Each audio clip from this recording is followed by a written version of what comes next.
Hi, and welcome back to the Introduction to the Tactical Rifle video series. So, in the last section, we had our talk and discussion about the fundamentals and how we present them with regards to the firing tasks and what we're trying to accomplish here. So now it's time to actually start putting those into practice. So in this section, we're going to talk about some gear that'll help you. We're going to talk about how to actually start putting some of those fundamentals behind the rifle, and we're going to talk about some drills that I'd like you to do at home so that you can practice this a bit and get a feel for it before you actually go out and spend time on the range. Now let's cover some gear that'll help you out applying these fundamentals to the rifle. So following along with the theme of simplifying our tasks, we'd like to pick some gear that's going to keep us comfortable, that's going to help us concentrate on these tasks for longer periods of time, and we want to make ourselves as stable as possible so we can really isolate these tasks and work on them individually. We just don't want to overcomplicate the process. So one of the first things that can help you out is a good shooting mat. This is a great shooting mat that I found from Voodoo Tactical. It's got really spreads out and covers a wide area. It's got nice grippy portions up front. We'll go ahead and open this up a little bit so you can see.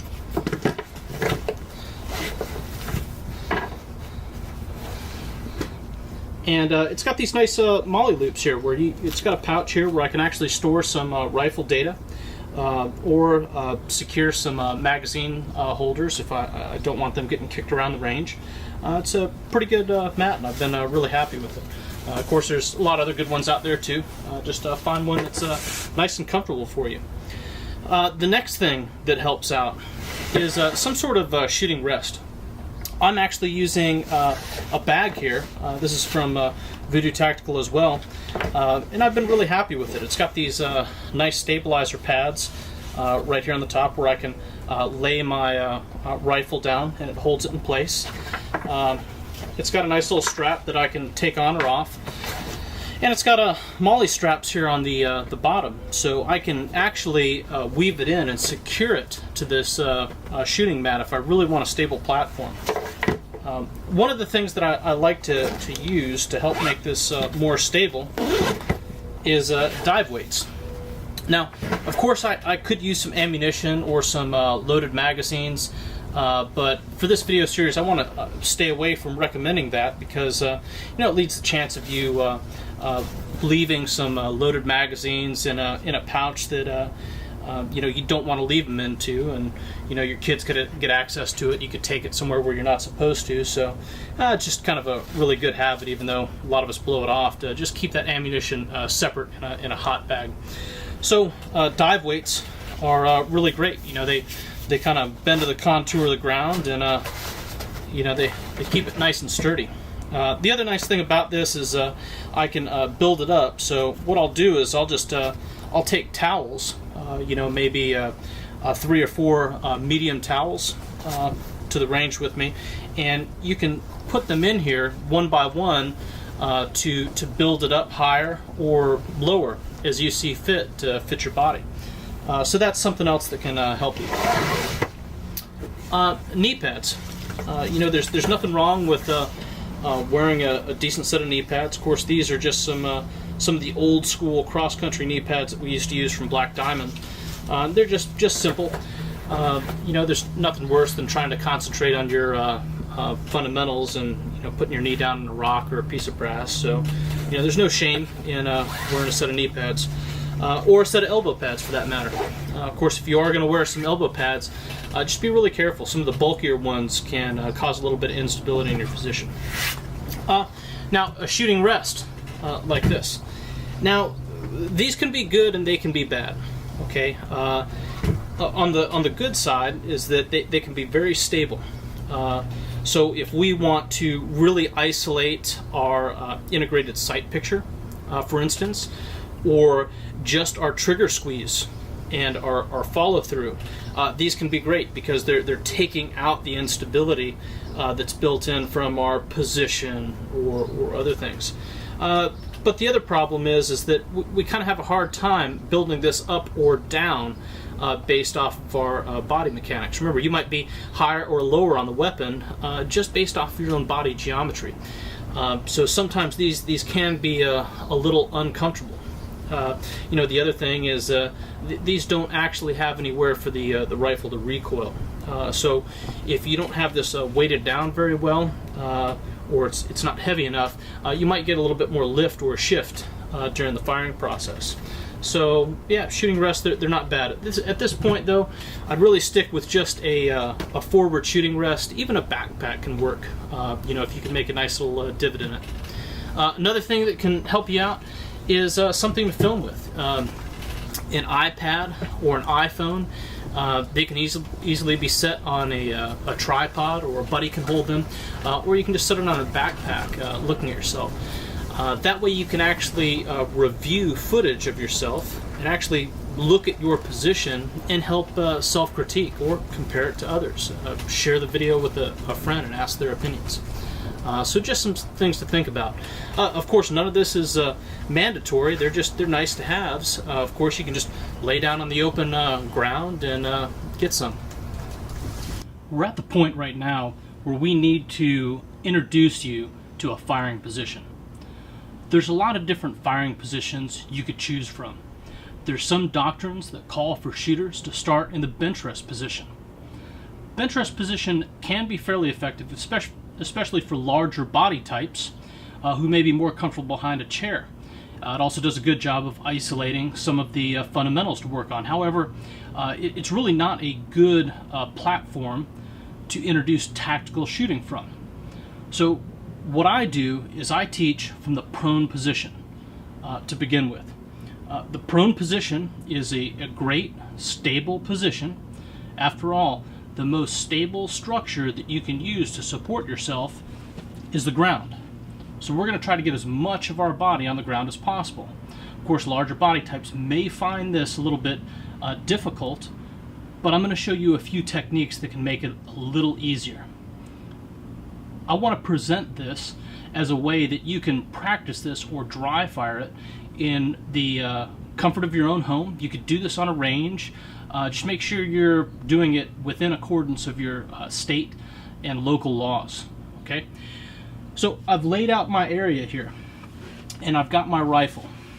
The first thing we need to talk about building our position is how we present our body to the rifle.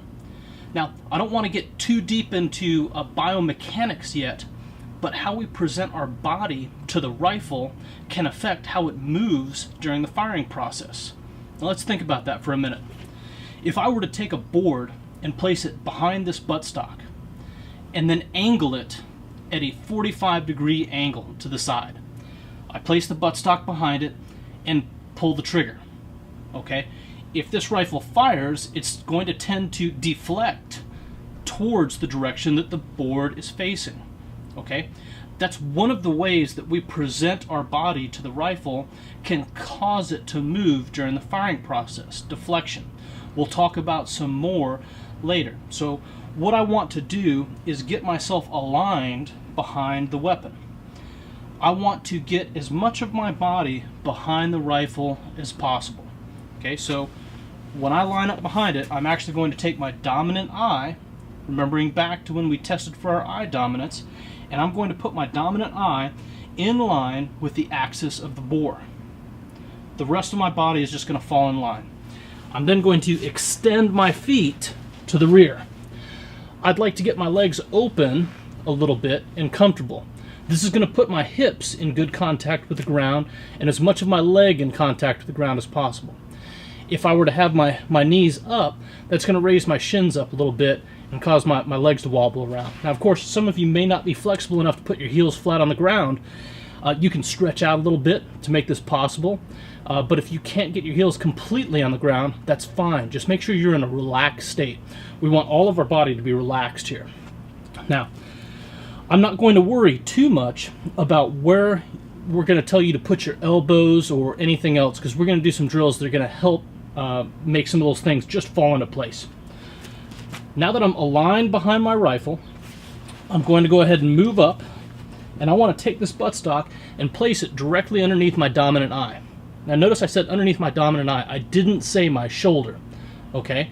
I want to keep this weapon in line and at a natural point of aim as much as possible. So I'm just going to raise it up and place it right here underneath my dominant eye. Just like that. Okay? Now this may be a little bit uncomfortable because it is resting on your collarbone, but a little bit of practice, you'll get used to it. The benefits will pay off. Now, what I need to do here is find a job for my support hand. This is how I look at it. You're just finding a job for it. What is the best thing that this hand can do to support this rifle? Okay? Right now, my forward support that I'm using here is doing a good job of providing vertical support. So it doesn't need to be underneath the weapon. It wouldn't be serving any purpose here. I don't need to be thumb over bore on top of it because gravity is taking care of that right now. It's fully resting on this support. Okay? I don't need it on the side because it really doesn't want to flop over too much. Okay, I'm not getting any rotational movement. So the best thing that I think that I could do here is help lock this weapon into my cover, okay, to help support it during the firing process. So what I'm actually going to do is take my thumb and lock it in here underneath the pistol grip, and I'm going to place my fingers on the front cover and just lock it in. Now, notice I'm still keeping my elbow on the ground, okay? I want to keep as much of my body on the ground as possible. It's not as much to support the weapon, but it's to support my upper body. If I were to pick my elbow up off the ground, now only my right elbow is supporting my upper body, and I'm having to use more back tension to keep my upper body up. So I'm going to place it down here and then just relax. Key is I want my back and as much of my body relaxed as possible. I'm then just going to reach up and grasp the pistol grip. You notice your elbow is just going to fall into a natural position, okay? And that's how we want it. We're going to do some drills that are going to help move it around, but you notice I'm not going to focus too much on what we do with the rest of our body here because I just don't want to confuse things. All right? So there's our prone position. You can see I'm just nice and comfortable, and when I want to bring my head forward into my sights, all I'm going to do is bring my chin forward and down. Just like that. Notice how having my optic up on a riser, that extra inch, adds a little bit more comfort to my neck. So when I'm in a nice relaxed position here, I'm aligned on top of the rifle and looking through the sight. If it was a little bit lower, it would push my chin down a little bit, and I'd really have to pull up on my neck just a little bit more, creating a bit more tension. So having it up a bit higher makes the sight just a little bit easier to acquire and reduces some of the tension on my neck. So just like that. So what I'd like you to do now is just go ahead and get down behind your rifle and go ahead and practice this position a little bit. Just get down and work with it and see how it feels for you, and then we'll move on. Now that we've worked on our prone position a little bit, let's introduce another drill that's going to help us refine it a bit. It's also going to help us deal with a bit more of the error that affects the second firing task, or moving the rifle during the firing process. What we're going to do now is we're going to check for natural point of aim. Remember previously I talked about deflection movement in the rifle, or how we present our body. There's another way that how we present our body to the weapon can cause it to move during the firing process. Remember, we're hinged with all of our joints, our spine, we're meant to move. What keeps us in our current position is muscle tension, right? Now, if I wanted to turn my body in this direction, what does it want to do naturally? It wants to turn back to its front-facing position. In order to keep my body turned, I have to induce muscle tension. Now, if a shock was introduced to my structure, like somebody tapping me or pushing me, or a shock like the recoil of the weapon, it's going to temporarily override this muscle tension and cause some movement back towards my natural point of aim. Okay? So the best thing for me to do if I wanted to face in that direction would be to do what? Well, adjust my base. Because now this is where my body wants to naturally face. This is the same principle that we're going to introduce into all of our positions that we use with this rifle. So let's introduce it to the rifle at this time. So I'm going to go ahead and get down into my prone supported firing position.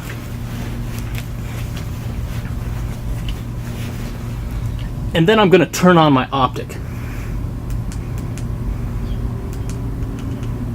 Now, this is an important time to note how bright we should have our optic. Okay? When our optic is brighter, it makes it bloom and appear larger. This doesn't give us a very refined aiming point, and out at distant targets, it can easily bloom larger than the size of the actual target. For instance, if I had my EOTech all the way up and I was shooting at that C-zone target at 300 meters, my dot could easily cover the entire target. So what I would like to do is dim it down so that I can just see that center dot and work with that, just like that. Now, I'm going to get down and check for my natural point of aim. So while in position, I'm going to relax. And then I'm going to close my eyes, take a deep breath in, let it out, relax, and then without moving the rifle, I'm going to open my eyes. I'm going to note where the sights are pointed. Remember, it's our sight's job to reference or tell us where the weapon is pointed. In order to point the weapon in a different direction, we should adjust our natural point of aim, just like I demonstrated before. So, to adjust our natural point of aim to where we want this weapon to point, we're going to adjust with our base. So, let's say my sights are to the right and I need to move them to the left. What I'm going to do is pick my hips up and move them to the right. That's going to drive the rifle to the left. If I want to bring them back to the right, I pick up my hips, move them to the left. The sights move back to the right. If I want them to come down, I'm just going to push up on my toes and drive my body forward a little bit. That's going to drive the sight down. Same thing if I move back, it drives it up. It's a pretty simple process, but it's very important. It's also important to note that we don't do this just once, okay? If we lay down behind our rifle and check our natural point of aim and determine that the rifle is not pointed where we want our rounds to go, and we need to adjust our natural point of aim, after we have adjusted it, we need to check it again. So we continue to check our natural point of aim until our sights are on the target. One important note, that when we're checking our natural point of aim, we want to do it at our natural respiratory pause, because that's where we're going to fire the weapon. So when we get down, we're checking our natural point of aim, and we're checking it at our natural respiratory pause. So what I'd like you to do now is go ahead and just get down behind your rifles, and I'd like you to experiment with moving your base back and forth and checking to see how it moves your sights. Now that we understand natural point of aim and how we can adjust it to affect where the weapon is pointed, let's talk about our breathing a little bit. We need to understand and be aware of how our breathing can move the rifle during the firing process. So, what I'd like you to consider is when you take a deep breath in, it fills your body up, okay, and it causes your body to rise a little bit. It's even more pronounced when we're in that full prone position because our rib cage is on the ground. So as we fill up our rib cage, when we breathe, it causes our body to rise. So that's going to do what to our sights? Well, it's going to cause them to drop a little bit when they're at supported position. When we exhale, it's going to cause them to come up. Okay, so it's very important that we're not squeezing the trigger during our breathing process. Think back and remember to that natural respiratory pause where we want to break that shot. So what I'd like you to do now is just go down and get down behind your rifles, take a few breaths in, let it out, and just watch how that sight moves. Okay, as we continue to refine our natural point of aim, it can cause the sight to move just a little bit less. Now, let's talk about breathing for larger frame guys. If you're starting to see a lot of pronounced movement up and down, there's a few things you can do. So we talked about how when I'm breathing, it's causing the rifle to move up and down, right? If you're seeing a lot of excessive movement or this is uncomfortable, one thing you can do is you can cock this back leg, just like that. Now what that did is it created a little bit of gap here for my diaphragm, so it's giving me a bit more clearance to take those breaths in and out. Notice I haven't changed anything else. I'm still in line behind the weapon. I'm aligned as much as I can. I've just done this to go ahead and create a little bit more gap. I want to use my firing leg because it's going to bring me more in line behind the rifle. If I cocked my non-firing leg, it's going to move my body off to the side a little bit. So I want to make sure that I use my firing leg when I do that. So if you're seeing a lot of pronounced movement, go ahead and give that a try. So now's a great time to start working on our follow-through. Now, our follow-through can be done in a dry fire setting. Now, there's multiple different ways to do this. I could use dummy rounds. What I like to actually do is I'm still going to use a chamber flag, but I've locked the bolt to the rear. What this does is it gives me the ability to manipulate the selector lever and also squeeze the trigger a little bit. Of course, the hammer's not going to drop, but I don't have to continuously reset the bolt. So I can just do that. And all we're doing is just building up a little bit of muscle memory with our follow-through.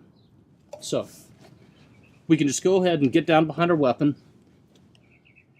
take our breath in, check our natural point of aim.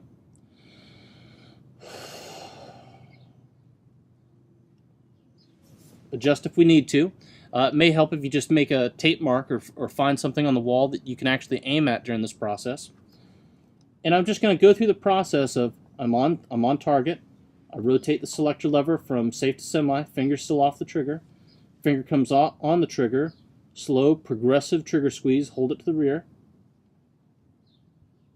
Okay, I did that at my natural respiratory pause with the trigger held to the rear. Take a deep breath in, let it out. Relax. Sights back on target. Slow release, re-squeeze. Slow release, re-squeeze. And then I go back on safe.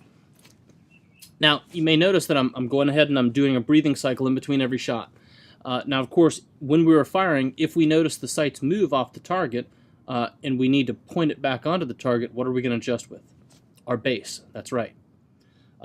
So what I want you to do is go ahead and practice this until you get the feel of manipulating your safety, manipulating the trigger, and then just working on your breathing control and your natural point of aim. And then we're going to move it up a little bit from there. Okay, now that you've gotten the hang for that, let's go ahead and add a little bit to it. You may have noticed that I've removed my magazine. What we're actually going to do now is we're actually going to cycle the bolt in between our shots so you can actually feel that disconnect. We didn't do that before because I just wanted you concentrating on your position and getting comfortable, and I didn't want you to have to disrupt the position to go ahead and charge the weapon. But now that we've worked on that a little bit, let's go ahead and add to it. So I've got the bolt locked to the rear. I'm going to have to remove my chamber flag at this point, so it's very important that you make sure your weapon's still clear. And then I'm going to go ahead and let the bolt go forward. Now, I'm going to go ahead and get down behind the weapon again, check my natural point of aim. Okay, at my natural respiratory pause, my EOTech's still at my aim point. So now I'm going to go ahead and rotate the selector lever from safe to semi. And at my natural respiratory pause, I'm going to pull the trigger and hold it to the rear.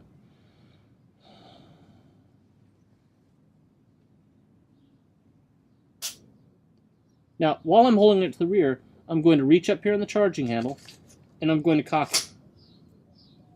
And then I'm going to move my hand back forward. Back on sight, take a deep breath in, let it out. As my breath goes out, slowly release pressure until I hear the click, and re-squeeze. Same process.